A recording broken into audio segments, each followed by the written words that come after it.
kita akan menjelajahi suatu misteri yang menakjubkan dalam sejarah kenabian, yaitu 4 nabi yang diyakini masih hidup hingga saat ini. Cerita-cerita ini menjadi saksi bisu keajaiban Allah yang tak terbatas, serta kepatuhan dan ketabahan nabi-nabi pilihannya.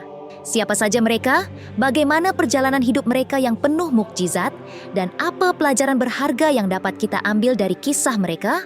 Assalamualaikum warahmatullahi wabarakatuh. Selamat datang kembali di Rahasia Kehidupan Islami, tempat kita bersama-sama menjelajahi kisah-kisah inspiratif dalam sejarah para nabi. Nabi Idris alaihi salam, keturunan ke-6 dari Nabi Adam alaihi salam, memainkan peran istimewa dalam sejarah kenabian. Sebagai pewaris keturunan Nabi Adam, Allah mengutusnya untuk membimbing umat manusia. Meskipun manusia pada zamannya memiliki kemampuan berkomunikasi dalam 72 bahasa dan kemajuan dalam desain kota-kota megah, Nabi Idris membimbing mereka menuju kehidupan yang bermakna. Dalam hidup Nabi Idris, kebijaksanaan dan keagungan Allah terungkap melalui kota yang unik dengan 188 kotak yang menakjubkan. Bumi pada zamannya terbagi menjadi 4 bagian diatur oleh raja masing-masing. Nabi Idris yang mewarisi ilmu dari Nabi Syith bin Adam diangkat menjadi nabi setelah mencapai kematangan. Beliau dengan tegas melarang tindakan yang bertentangan dengan syariat Nabi Adam dan Nabi Syuaib alaihi salam. Pada suatu malam, malaikat maut mendatangi Nabi Idris membawa makanan surgawi. Meskipun menikmatinya, beliau meminta malaikat maut untuk berbagi kelezatan tersebut, namun ditolak. Kemudian, Nabi Idris memohon kepada malaikat maut untuk menemaninya menjelajahi keindahan alam. Di tengah perjalanan, beliau meminta agar Tuhan mencabut nyawanya dan menghidupkannya kembali setelah mengalami sakaratul maut. Allah Ta'ala mengangkat rohnya ke langit, memuji kebesaran beliau dengan menaikkannya ke 4 martabat tinggi. Kisah Nabi Idris alaihi salam memberikan kesaksian akan kebenarannya dalam Al-Quran dan pengangkatannya ke langit menunjukkan keistimewaan yang diberikan kepada mereka yang tawadhu dalam beribadah. Nama Idris alaihi salam disebutkan 2 kali dalam Al-Quran dan Allah memberikan kesaksian tentang kebenarannya. Pengabdian dan pengetahuan luas Nabi Idris menjadi inspirasi bagi generasi selanjutnya. Dalam kelanjutan kisah para nabi, Allah juga menyinggung Nabi Ilyas alaihi salam, seorang nabi yang masih hidup hingga kini. Saat Israel datang untuk mencabut ruhnya, terungkap keikhlasan dan kecintaan beliau pada ibadah. Dengan doanya untuk terus berzikir, Allah mengabulkannya, memperbolehkannya hidup hingga hari akhir. Kisah-kisah ini mengajarkan tentang ketawaduan, kesabaran, dan kecintaan dalam beribadah kepada Allah. Para nabi memberikan contoh teladan bagi umat manusia dalam perjalanan spiritual. Allah SWT menetapkan takdir Nabi Ilyas alaihi salam untuk hidup di taman bernama Alam Rijalul Gaib. Di sana, beliau berzikir kepada Allah hingga hari akhir. Taman ini dihuni manusia-manusia gaib, eksistensinya sejalan dengan alam kita, namun tidak terikat waktu seperti manusia biasa.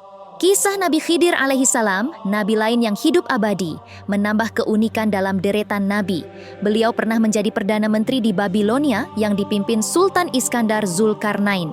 Kisah ini menunjukkan peran dan hubungan antara nabi di dunia ini dan di alam yang lebih tinggi.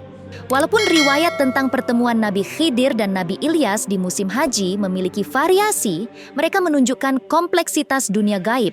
Nabi Khidir dikenal memelihara lautan dan diakui sebagai penghulu para wali Allah di alam dunia. Bukti tentang kehidupan Nabi Khidir di alam ini terus muncul.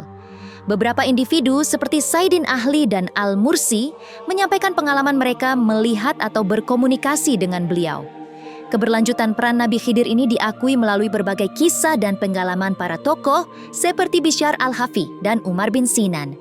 Keyakinan akan kehidupan Nabi Khidir alaihi salam tetap teguh dengan berbagai kisah dan pengalaman para tokoh sebagai bukti keberlanjutan peran beliau dalam menjalankan tugas dari Allah Ta'ala. Sementara itu, Nabi Isa alaihi salam sebagai anak Maryam terlahir tanpa ayah menjadi bukti keajaiban Allah. Meskipun Maryam belum bersuami, kehendak Allah membuatnya menerima takdir tersebut dengan penuh kepasrahan. Malaikat Jibril meniupkan roh suci ke dalam kandungan Maryam, menjadikan Nabi Isa alaihi salam terlahir tanpa ayah. Meski dihadapkan pada penderitaan dan penghinaan, Maryam bersabar. Nabi Isa sebagai bayi mengucapkan kata-kata yang meneguhkan iman umat manusia. Diberi tugas oleh Allah untuk mendirikan salat, menunaikan zakat, dan berbakti kepada ibunya, Nabi Isa alaihi salam menjadi contoh ketaatan kepada Allah. Nabi Isa dan Maryam pindah ke Mesir untuk melindungi diri dari orang-orang yang tidak mengerti keajaiban kelahirannya. Setelah 12 tahun mereka kembali ke negeri Syam dan Nabi Isa alaihissalam diangkat menjadi Rasul Allah. Beliau menyampaikan wahyu Allah, mengajarkan Alkitab, hikmah dan ilmu Taurat serta Injil kepada Bani Israel. Allah memberikan mukjizat kepadanya seperti kemampuan untuk menciptakan burung dari tanah dan menyembuhkan orang buta. Nabi Isa alaihissalam juga memiliki mukjizat luar biasa, seperti menyembuhkan penyakit kusta, menghidupkan orang yang telah mati, dan menurunkan makanan dari langit. Walaupun hanya diikuti oleh 12 sahabat awalnya, pengikutnya berkembang dan dikenal sebagai Nasarani. Keberanian Nabi Isa alaihissalam menegakkan kebenaran membuatnya dihadapkan pada tantangan dan kebencian dari orang-orang kafir. Allah kemudian mengangkat beliau ke dalam alam yang dimuliakannya, menyelamatkan dari kejaran musuh. Peristiwa ini terjadi pada usia 33 tahun dan Allah menciptakan sosok mirip Nabi Isa, Yudas Iskariot, untuk menggantikan beliau. Orang yang tertangkap dan disalibkan adalah orang yang mirip Nabi Isa dan murid yang murtad.